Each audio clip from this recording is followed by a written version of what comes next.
Welcome, everyone, to the Para Conference. This is session 1 for beginners of being brain builders. And my name is Susan Speck. Today, we are going to dive into educational neuroscience to understand how we can become true brain builders for our students.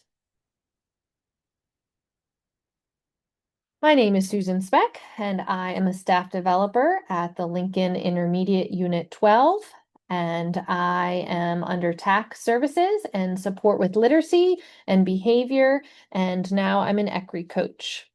I am super excited to be here with you today and hope that you get a lot of learning out of this session. But please reach out to me if you have any other questions or need any other information after today. We will be using a professional learning layout meant to help us retain this information.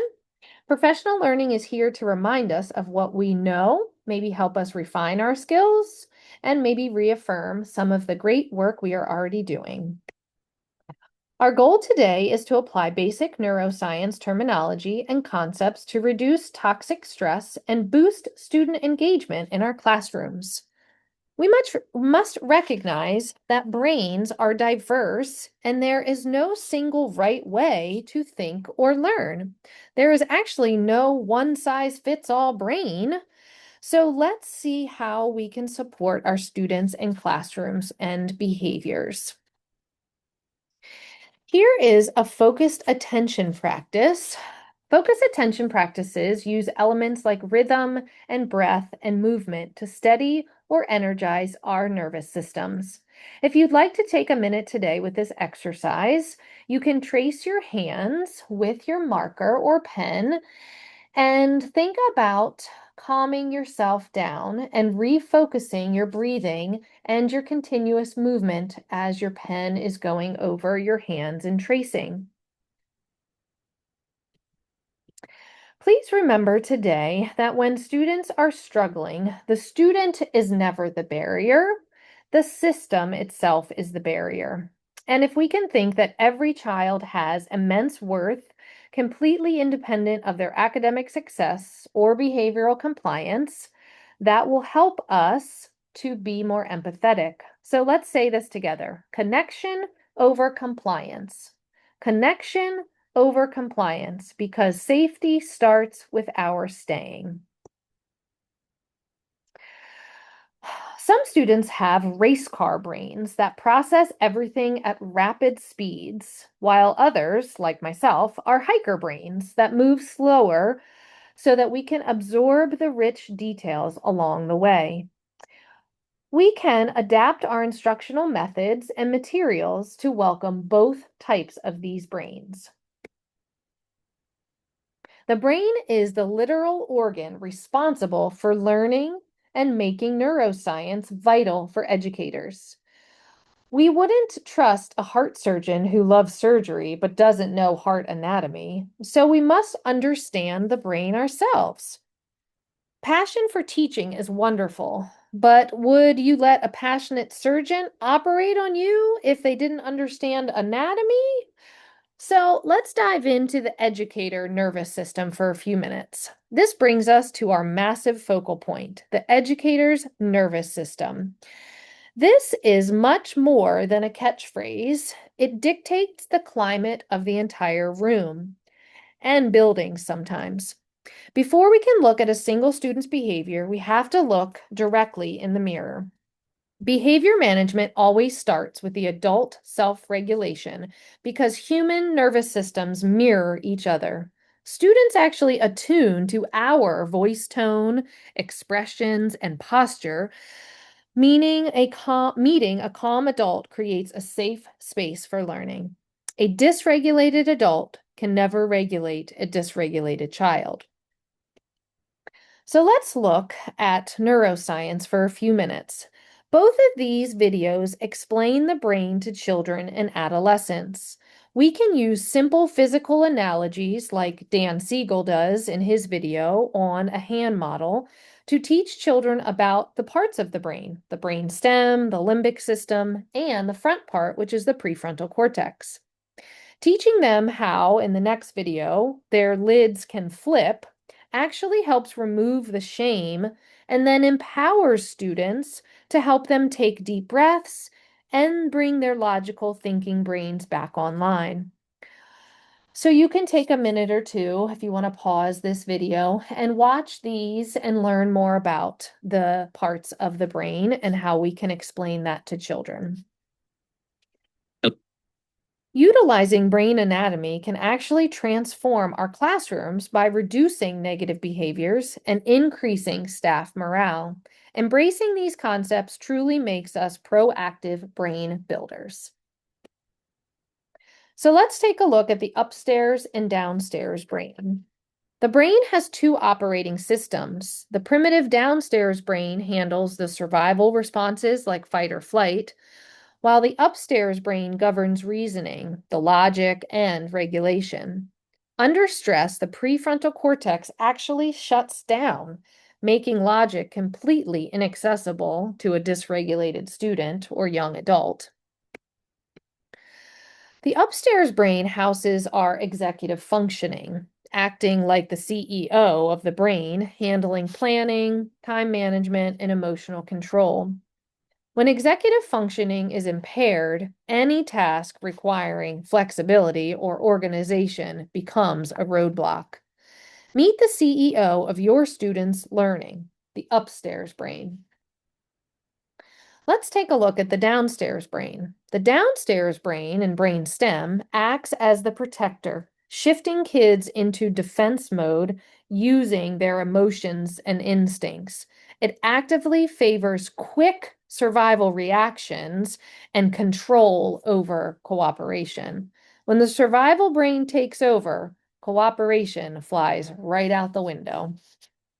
Maybe you've noticed that with your students or classrooms before. The amygdala here serves as a roadblock between the survival-driven brain stem and the thinking prefrontal cortex. We need to look closely at how we can remove this biological barrier to learning. How can we bypass the brain's internal security guard to unlock higher learning? We're going to get to that today. We need to get to the cortex. We must gain access to the prefrontal cortex so students can problem solve, use their working memory, and regulate their emotions. Trauma and chronic stress actually shrink this region for some students and impair attention, and making memory details actually vanish. Without accessing the prefrontal cortex, a student can't remember your instructions or expectations, let alone solve their own problems.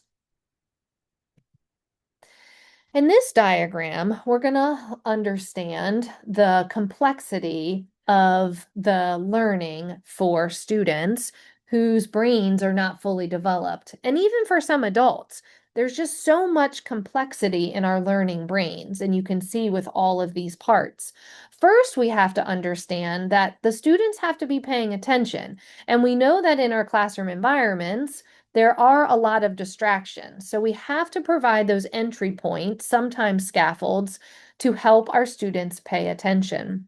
Then we have to get them to fully engage and accept that information into their working memory and hold on to it and make those connections so that they can move it into their long-term memory with some retrieval practices to help them along the way. Remember that information so that it doesn't get forgotten.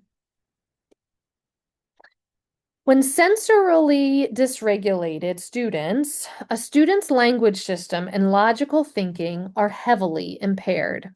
Dysregulated brains are biologically incapable of following directions, apologizing, or even explaining what happened. So maybe you've had some students in your classroom where this has happened to them or to you. So maybe we have to be thinking about this fight or flight mentality when students are in crisis so that we can support them. So then how do we support and nurture our nervous systems to be ready for sustained attention in the classroom? Well, focused attention practices are very helpful. We can use these brief focus attention practices very often throughout our days to clear stress and create a baseline of relaxed alertness. These practices here, if you want to take a minute to pause the video and click on that link and look through almost 100 focus practices there, these practices combine breath, movement, and rhythm to reset the physical body for learning. Let's look at another resource here, this anchor activity. Anchors are either safe places and people and memories and sensory experiences that actually help us become steady and calm. Identifying and journaling these resources can give us an accessible toolkit when things get tough. We can actually use this for ourselves as adults, but also help our students be able to use this technique and activity on their own and in your classroom environment. So having them identify these different anchors and write them down or keep them in mind so they can reflect on those moments and those anchors to help steady them in those crisis situations. Anchors help us transition into brain-aligned discipline. We must always ask ourselves, what will help this student reflect, learn, and grow so they can repair and be successful? Welcome to your superpower. Understanding your brain is an ultimate superpower. Here is a book and a link by Jessica Sonarski and her illustrated guide that offers great visuals and maps for children to learn this early on and help support their nervous systems and brain development and ultimately their learning. So if you'd like more time here, you can pause the video and look at this guide and information to help show your students their superpowers. Our next pillar is co-regulation. This is the core biological necessity for human development and effective school discipline. Self-regulation doesn't develop in a vacuum. It requires co-regulation first. Co-regulation means lending our trustworthy, steady presence to students so that they can anchor to our calm during moments of dysregulation. This is a fundamental biological need and is mostly executed non-verbally. Co-regulation is helpful to our students when they are falling apart and they need to borrow our peace, not join our chaos. Regulation is the capacity to manage emotional responses across various situations and in various environments. It must be proactively taught before crisis occurs rather than trying to introduce it during escalation. What regulation looks like? Well, true regulation shows up through expressing genuine empathy and validating a student's emotions. It means labeling that feeling accurately and then modeling that exact behavior that we want to see. Regulation looks like empathy and action, not just strict compliance in the classroom.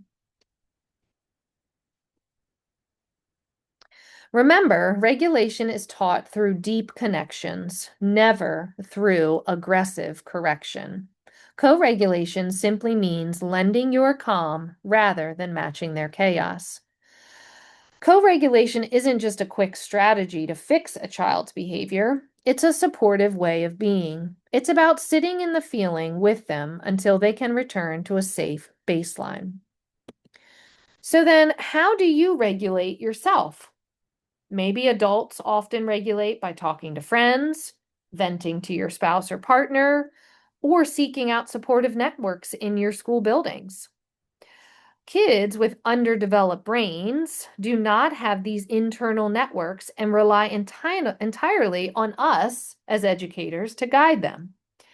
If we need resources to regulate our adult brains, Why do we expect children to do it alone when theirs are not fully developed yet? Our own personal stressors, like lack of sleep, missing caffeine, or even traffic in the morning driving to work. In CPI terms, our behaviors and attitudes create a direct ripple effect on the behaviors of those around us. Your missing morning coffee might be the hidden trigger behind a student's afternoon outburst. Here's a menu of nervous system techniques and strategies. This is not an exhaustive list, but just a start. And you can add to this with practices maybe that you're already doing to support your nervous system. But we can choose from a list here, like drawing or gratitude and healthy movement to support ourselves. Building in genuine connection acts like a key to unlock a defensive student's protective shell. We can't force a turtle out of its shell, but we have to build an environment where it feels safe to emerge. Our bodies are these amazing pharmacies.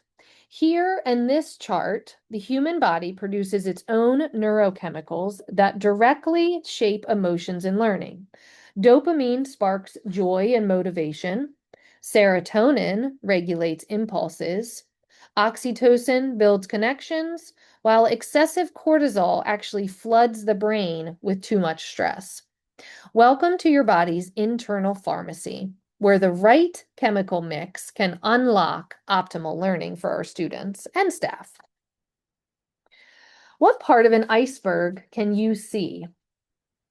A student's disruptive behavior is just the tiny tip of the iceberg. So we need to dive a little deeper and remain curious about what underlying needs live beneath that demonstrating behavior. Can we stop reacting to just the tip of the iceberg? And let's look at what's hiding beneath the surface. If you'd like to pause the video here and find out more information by clicking on this link and watching this TED Talk from Lori Desitel. So how do we make our classrooms regulated? We must equip staff with brain concepts. That's why we're here today, learning more information together. Encourage profound empathy, and then help to empower our students to become bosses of their own brains. Expect tiger, porcupine, and turtle defense modes to show up and recognize that they happen for a reason. And we're going to learn more about those animals in just a few minutes. How do we make our classrooms more regulated then? We can be prepared and playful. We can be more patient and more positive while setting expectations together with our classes and students. We can choose connection over control and make sure to redirect behavioral issues privately to help protect that privacy and the student's dignity. Real learning is a beautiful mess, so choose private connections over public embarrassment. So let's look at our downstairs brain characters. We can use these animal metaphors to help kids map their feelings. Porcupines feel grumpy, tigers might act out rudely, chameleons hide to be perfect, and turtles completely shut down. These metaphors take away shame and help identify the survival states our students are in. Is that student being just defiant, or are they operating with a turtle brain today? Can we help use that question in school this year to help support our students? There's more resources there for you. What questions can we reflect on? Regularly assessing your environment. Are management plans consistent? Are our expectations crystal clear for students? Remember that it takes a solid 90 seconds for a brain to reset its internal chemical balance. Give yourself and your students a 90-second pause to let the stress chemicals clear out.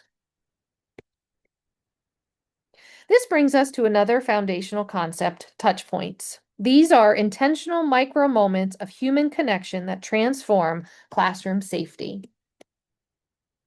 Big shifts don't require long-term interventions. They happen in these micro moments.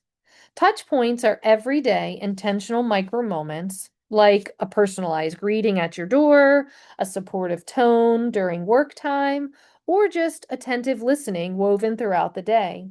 These quiet gestures communicate deep validation with our students and safety during routine transitions.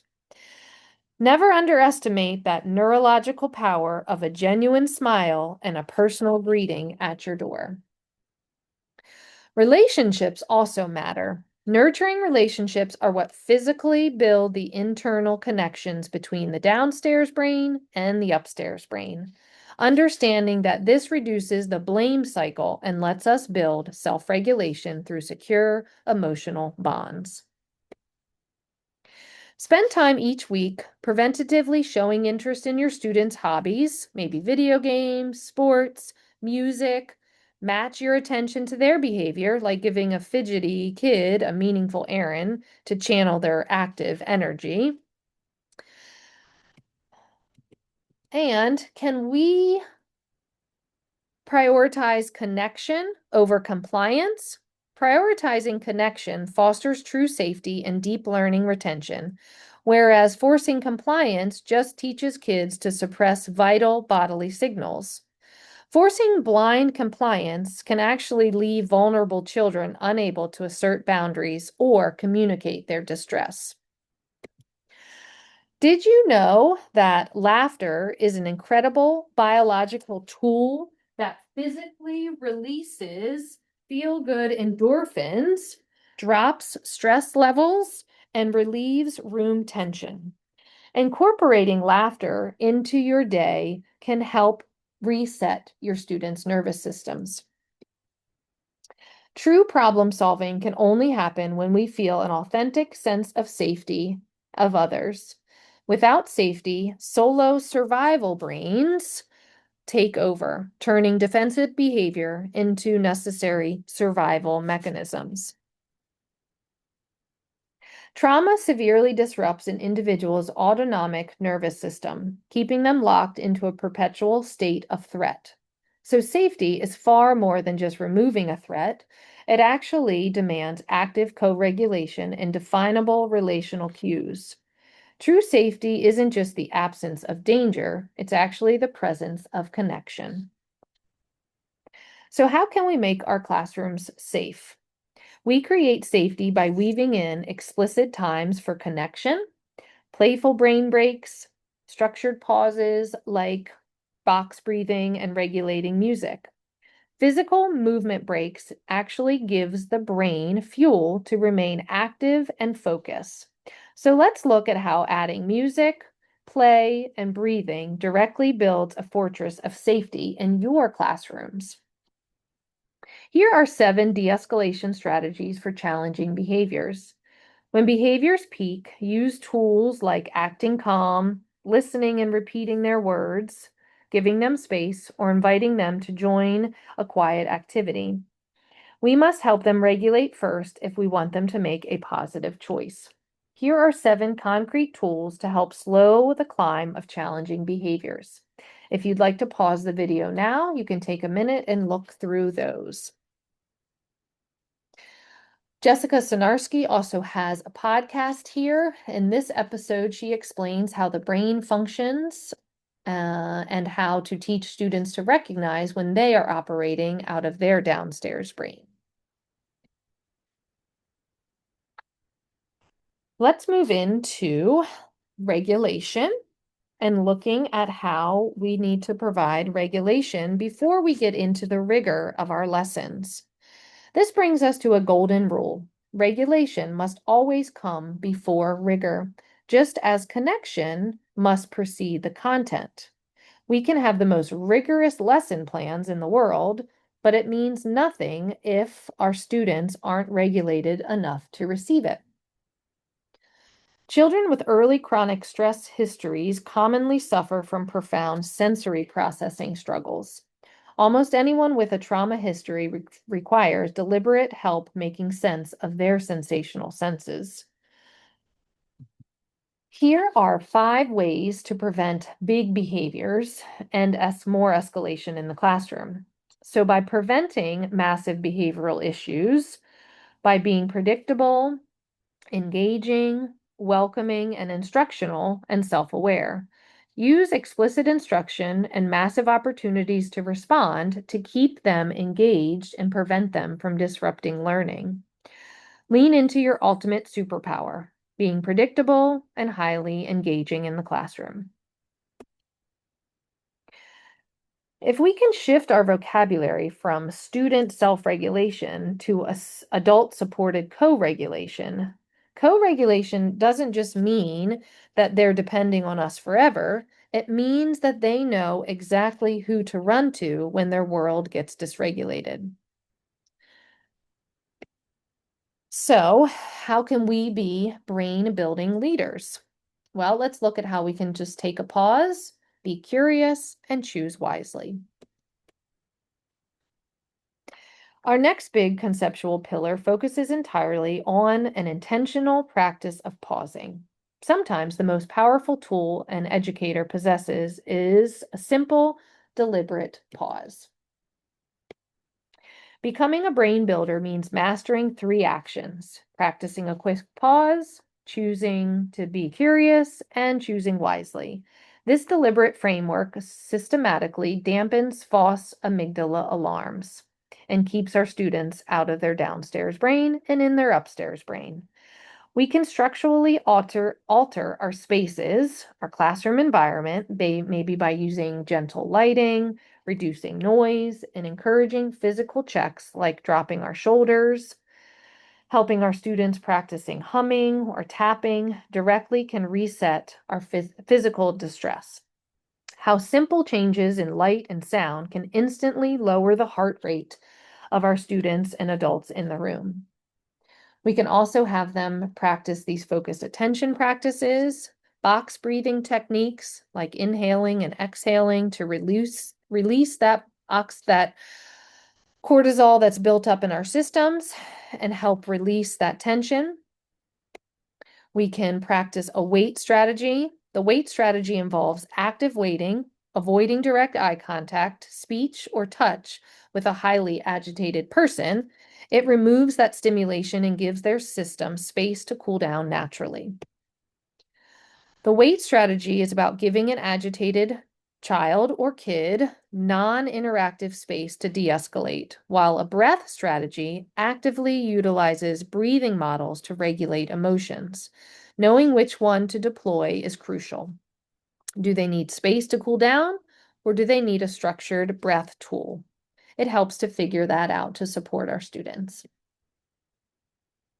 Let's practice movement and music. Our final big idea emphasizes using movement and music as forms of supported discipline. Repeatedly practicing calm patterns physically rewires the brain for a calmer tomorrow. Here are 3 keys to a successful learning environment. A child's rough behavior isn't about a personal attack on us. It's simply showing us their nervous system is in distress. So, prioritizing recess and never taking it away as a punishment, schedule routine brain breaks, and favor sensory-rich activities over digital worksheets. Outdated punitive measures like detention keeps everyone trapped in their survival brains. So, physical movement is an essential medicine that feeds the brain fuel to stay active for learning. So let's try a quick partnership activity like this one to help just move our bodies and keep us going so that we can have sustained attention. Movement gives the brain fuel to stay activated for learning. If you want to pause and try this out now, you can. Music and rhythm naturally lower cortisol stress levels. We can activate our calm states and trigger dopamine releases in our bodies. If we want to grow a child's brain quickly, the answer isn't piling on more homework, it's introducing music. We want to grow a child's brain faster than just extra homework ever could. we need to turn on the music. Music is a universal language. Music is capable of lowering our cortisol levels and our stress levels. So, what are the conditions in which optimal learning occurs? For optimal learning occur, the environment absolutely requires regulation and relationships. True impulse control grows through connection, never through punishment. A dysregulated child requires far more repetition to learn social emotional concepts because the brain develops through effective repetitions. As Dr. Bruce Perry notes, relationships are the true agents of change. The most powerful therapy available in our school system is actually just human connection and love. Our big takeaways from today, our primary takeaways are simply design for the diverse brains in your classrooms and schools, ensure kids feel safe and calm to learn, and lean on your team to work together. Let's take a final moment now to reflect on techniques that resonated most with you today and how it will support your specific students. You can take a moment to pause now and reflect with yourself or with a small group and just make some deep personal connections with what you learned today and which strategies are you going to bring into your classroom tomorrow. Thank you.